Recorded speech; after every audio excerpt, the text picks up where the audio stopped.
Morning. This one's not live, guys, but just to show you, I get the pads of the dog. I get his whole belly. Keep in mind that the best spot is behind those legs right there where those large arteries go through, underneath his armpits, his neck, and then I draw a line right down about here. Let's see if I can get that on video.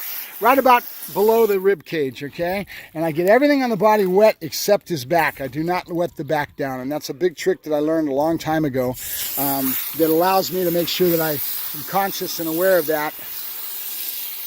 And I thought it was a great trick and made a lot of sense with these double coat dogs, because the double coat, when you get them all wet, that's going to lock in that heat, and that's not what we want. We want to cool them down. So, and then I get my ground wet. In here I've got dirt, so I've got a tree for shade. I've got stuff stacked up against here for shade, and I keep it wet during the day. I come out and I check on them periodically and make sure that I'm always conscious and aware that it's going to be hot out here. Of course, I live in the high desert.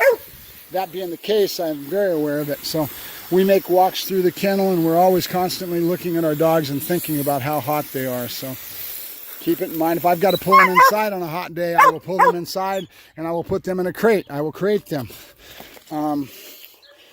It's not any more comfortable for them out here in this heat than it would be for you. So if you want to sit out in the middle of that field out there and sit in a chair, do it for 20-30 minutes in the middle of the hot heat on a hot day.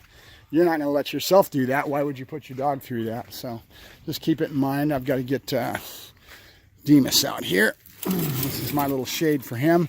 We're constantly moving this plywood.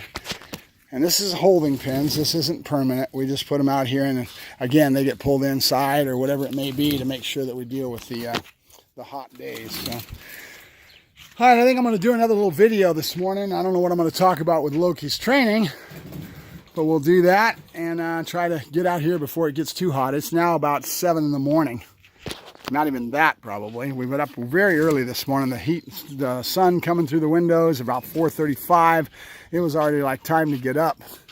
And it's not even started yet. This is going to be a hot season. So keep it in mind. I think Mother Nature's really on a tear with a man messing up our ecosystem like she has. And you can be pro or con on realizing that we've never had this sort of a weather pattern with tornadoes and the hurricanes and everything that are going up to the 5 categories. Hup, dogs are out. Dogs are out. Tina's letting them out into the kennels, feeding them. Yep. Talk to you guys later. Oh, you guys. All right, you big mouth.